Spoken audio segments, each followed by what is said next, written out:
welcome to Rathod Science Academy. Today in this session, we are going to see current affairs of 14th March 2025. First of all, I wish you a very happy Holi for all of you guys. So now let's get started. And one request from my side is please don't skip this video anywhere. So watch till end so that you will be getting lots of insights regarding how question can be framed in prelims, mains and as well as interview. And I will also give you some guidance like how you have to make notes from this current affairs. Okay, what are the dimensions you have to see, you will be getting a clear cut idea. So now let us see the first article. So if you see the title of this article, first article, it says that United Nations accuses Israel of genocidal acts, sexual violence in Gaza Strip. Okay, so if you see this image, you can see like, so Palestinian civil defense workers, they are uncovering corpses buried in the grounds of Al Shifa Hospital in Gaza City. Okay, now let us see this article in detail. So what are the keywords that you have to see? First keyword you have to see is United Nations. And second keyword is genocide. And the third important keyword that given here is Gaza Strip.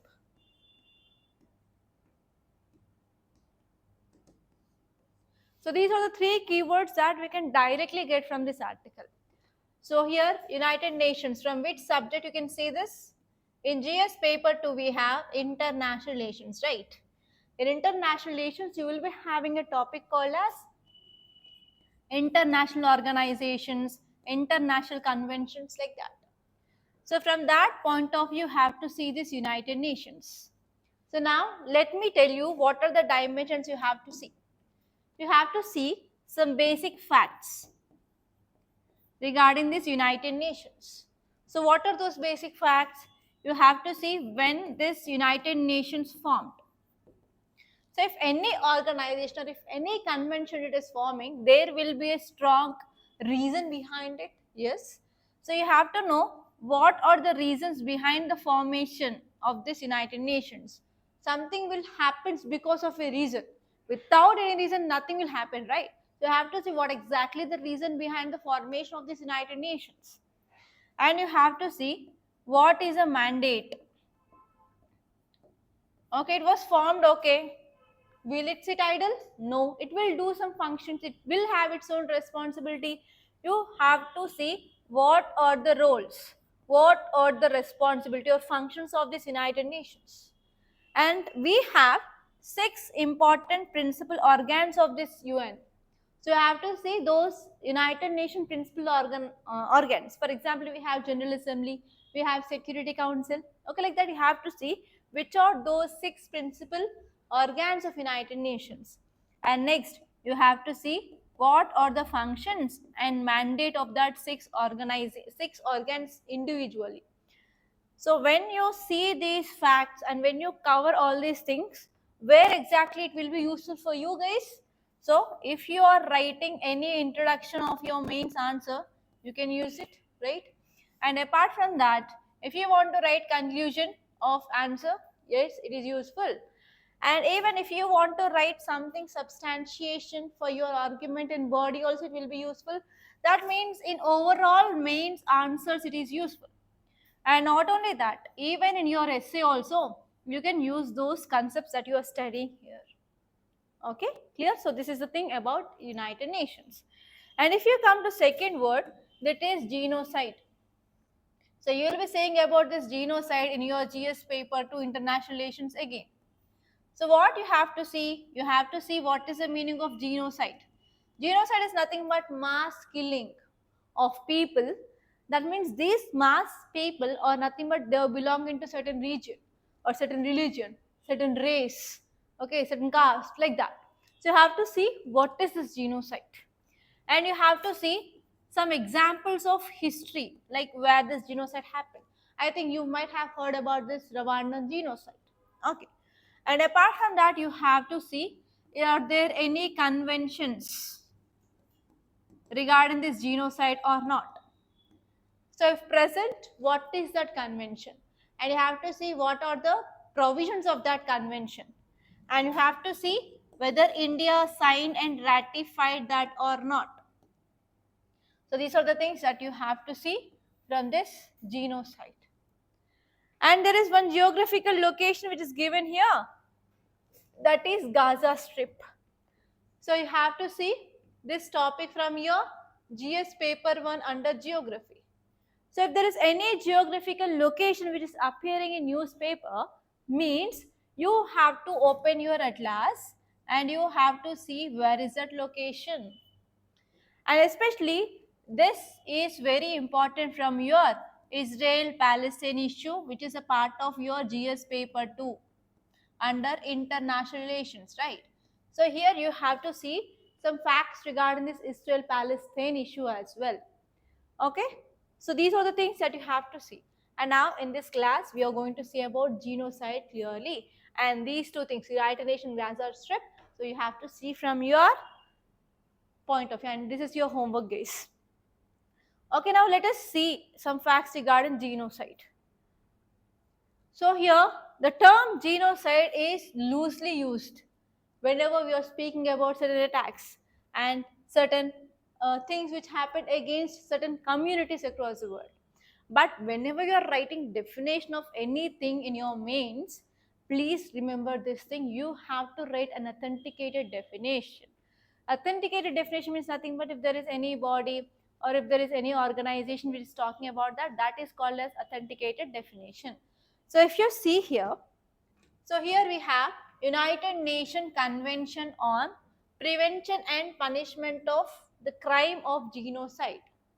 So according to this convention, it gave certain definitions regarding what is this genocide is about. So according to this convention, genocide means nothing but any acts which committed to destroy or to kill either a whole or a part of a national or ethnic or racial or any religious group.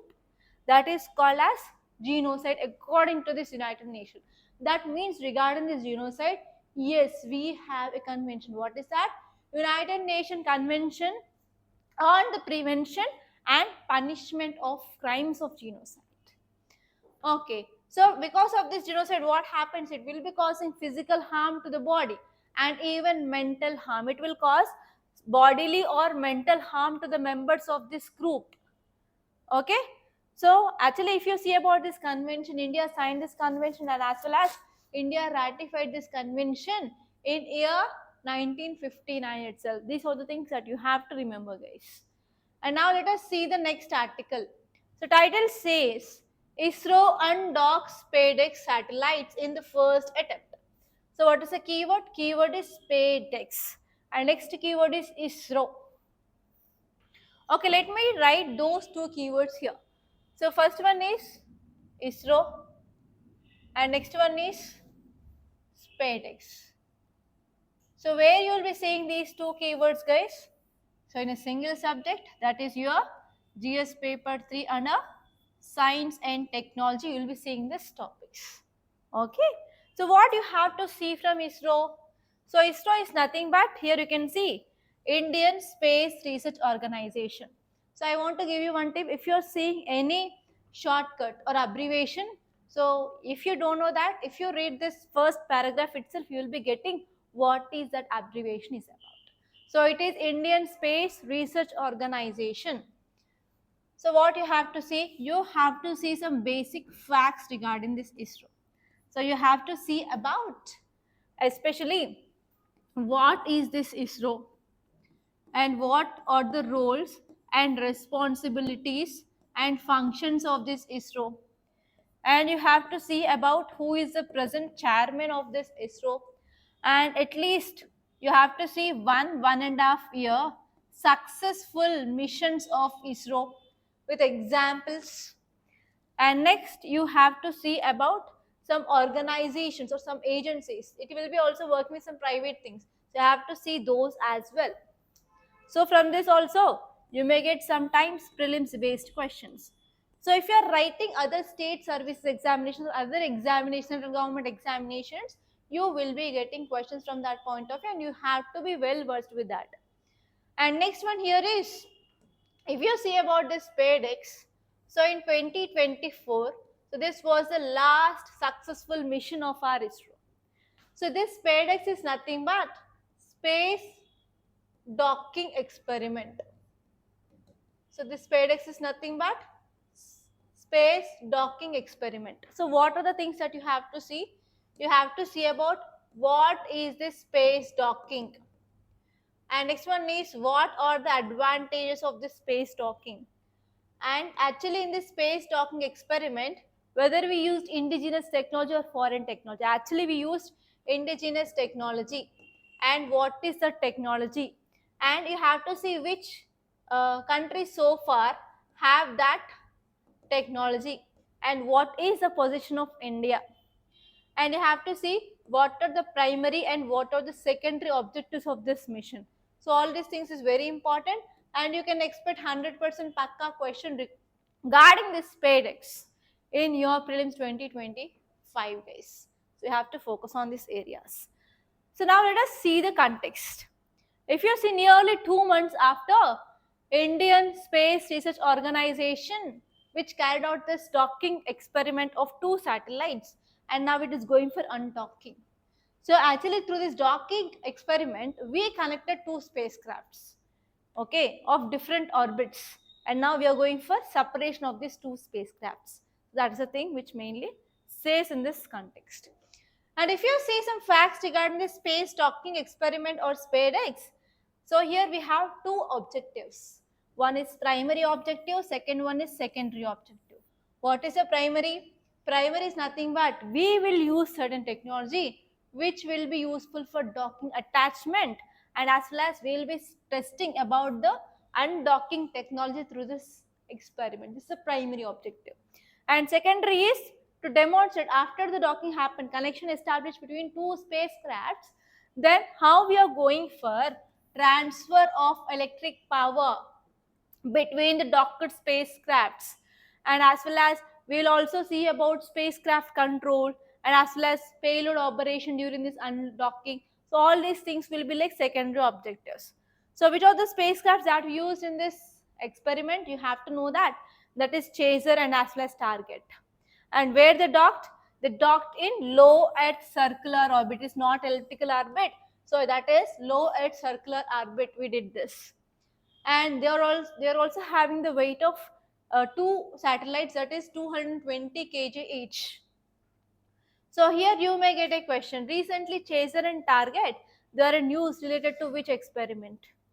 Or else they may ask which are the primary objectives of this SpaceX mission, or which of the following are the secondary objectives. And actually they used PSLV equipment, that is launch vehicle. And even they used indigenous technology called as Bharatiya docking system. So you may get a question like recently, Bharatiya docking system is in news. Which is related to which mission, like Aditya L1, Mangalyaan, Gaganyaan, SpaceX. So like that also you'll be getting question. And what is the significance of this SpaceX mission? So now India will become the 4th country. Now India is a 4th country, after which that is USA, Russia and China in the world to achieve this feat. Okay, and this mission, it is one of the stepping stone for India for future space exploration as well. Okay, and even for our Bharati Antariksh station and for landing on landing of an astronaut on this lunar surface also, it is very important. Okay, and now let us see the next article. Okay, title says Tamil Nadu opts for Tamil letter. So this is the Tamil letter instead of rupee symbol in state's budget. So here there are important word which is given, that is budget. So from which subject you will be seeing about this budget guys? So we see this budget in GS paper 3, which comes under part of our economy. So in economy syllabus of UPSC, you have this chapter called as budget. So in this budget, what is this? It is nothing but the detailed list of where we are getting revenue and where we are spending that. It is about your revenue. And next one is expenditure. And here we have revenue receipts and capital receipts. Revenue expenditure and capital expenditure. Like that we'll be having classification, and you have to see in detailed classification, like where we are getting our revenue, tax revenue, non-tax revenue, where we are spending like capital expenditure, revenue expenditure. So what happens, there is increasing of a capital expenditure, in which circumstances there is increasing of capital expenditure, public sector spending, like that. You will be getting certain analysis based questions in your prelims, guys. You have to be very much careful, okay? And next, if you see this article, so actually Tamil Nadu opted a Tamil letter that is called as Rubai rather than Ru. That is, we'll see the symbol right before rupee. So instead of that, they opted that. So why? Because they want to send a strong message to central government that yes, we are against this three language policy. Okay, three language formula. So because of this, they changed that. So if you see this image, you can clearly see in last year budget, that is 2024 logo, they used this rupee symbol, but in 2025 the logo is Tamil letter. Okay, now let us see this article in detail. Especially you have to focus on three language formula. And if you are writing this year prelims, and this three language formula is very important, guys. So actually, if you see about this three language formula, in which education policy it had been implemented, so it was introduced in 1968's National Policy of Education. You have to make a note of it. Okay, and it's when according to this 1968 policies new three language formula, it mainly said that yes, students across India, they have to learn three languages. So one is their regional language, second one is Hindi, and third one is English. And here it also said that Hindi speaking states, they must study modern Indian language, preferably from south, instead of Hindi as their third language. Okay, and later on in this NEP 2020, that is National Education Policy of 2020 also, it came up with the same three language formula, but there are different differences. The differences here is that does not impose any language on any states. That means it specifies that the language to be learned will be the choice of states, choice of the region, and as well as choice of the students. Okay, but for implementation of this three language formula, there are lots of challenges in north and as well as south. So here if you see the challenges, Hindi speaking states for the third language, they will not take this other language, they will not prioritize this regional languages like Tamil or Punjabi. So it is one important problem. And even lots of political concerns are also there regarding this education. Okay. Now let us see the next article. This is about one image. So whenever you are getting any image regarding your art and culture, there is a very high possibility of getting a question in your prelims, and you have to be very much focused on that. So this image, it is about Mughal architecture.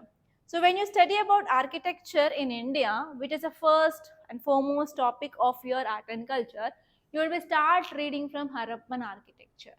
Okay, we'll start with ancient, that is Harappan, and later on Mauryan, and next post-Mauryan Gupta's period, and later on in medieval period you will be studying about Delhi Sultanates and as well as Mughal, and after that you will be studying about modern architecture, right? So this architecture, it is about Mughal architecture, and this is example from tomb of Mughals, that is Humayun tomb. So you have to know some facts regarding this, and this topic is important from art and culture from your GS paper 1. And there is a high chance of getting a question. So now let us see some facts. So this is Humayun tomb. Okay. So tomb is nothing but a burial site. So this Humayun tomb is nothing but the burial site of Mughal Emperor Humayun. And where it is located? Delhi. And who built this? Empress Bega Begum. She is also called as Hazi Begum. Okay. And she was the first wife of Humayun. And it was built in the year 1569 to 1570. And actually, she chose Persian architects. The names was Malik Mirza Ghias and Syed Muhammad to design this. And actually, if you see some specialities of this tomb, the first important one here is it is the first garden tomb in Mughal art and architecture. And next one here is it was the first structure they used red sandstone, and also it is UNESCO's World Heritage Site, and they used octagonal shape inside. Okay, and they also used glazed ceramic tiles.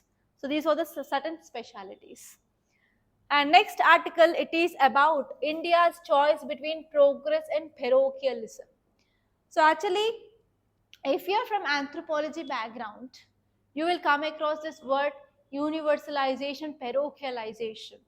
Okay, that is in your paper too, and exactly if I want to say, it is in 5.3. Okay, in fifth chapter, in the third part, that is in 5.3, we have this topic called as Sanskritization, Westernization, Modernization, Universalization, Parochialization. So actually, if you see from anthropology point of view, so-called low caste people will imitate rituals, habits, and practices of higher caste so that they can get this high caste status. It is called as class mobility, and for that they'll use this sensitization, westernization, modernization. So here, when you see this universalization, parochialization, if you're giving importance to dominant people, that is called as universalization. If you're giving dominance to minority, that means low caste people, it is called as parochialization.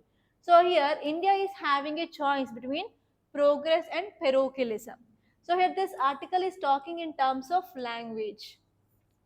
So if you see which is the dominant language, that means if you're talking about language in India, so we have different languages, like we have official languages, we have classical language, and we have tribal or minority languages, right? So apart from that, if you want to go for progress, that means if you want to get this developed thing, so which is the language that will follow? For example, we have English, right? So we have English on another side, and we have mother tongue. So if you want to get progress, you have to focus on promoting of English. But if you this promoting of English is called as universalization here. If you want to promote mother tongue, it is called as parochialism or parochialization. So actually, this article is saying that if you want to progress and if you want to get this Viksit Bharat and if you want to achieve this economy, everything, you have to promote English.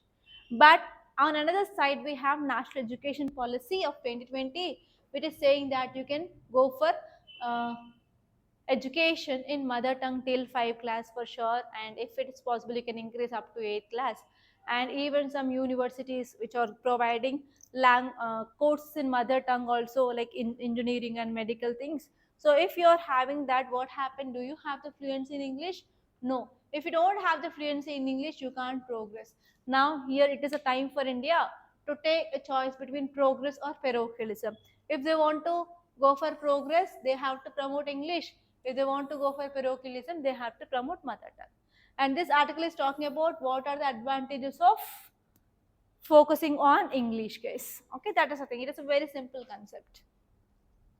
And now let us see what are the advantages. So here, what is a parochialism from this article here is, okay, something had happened. Okay, so what does this parochialism here means? Just a minute, I'll open once again. Okay, I did something wrong.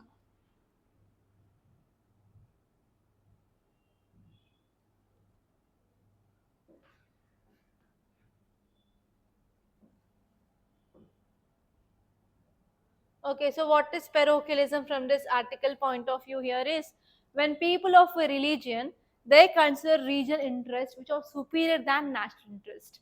Okay, rather than national interest, whenever they are focusing on regional things, yes, that is called as parochialism. For example, Tamil Nadu, they are against this delimitation, they are against this three language policy. It is nothing but parochialism, guys.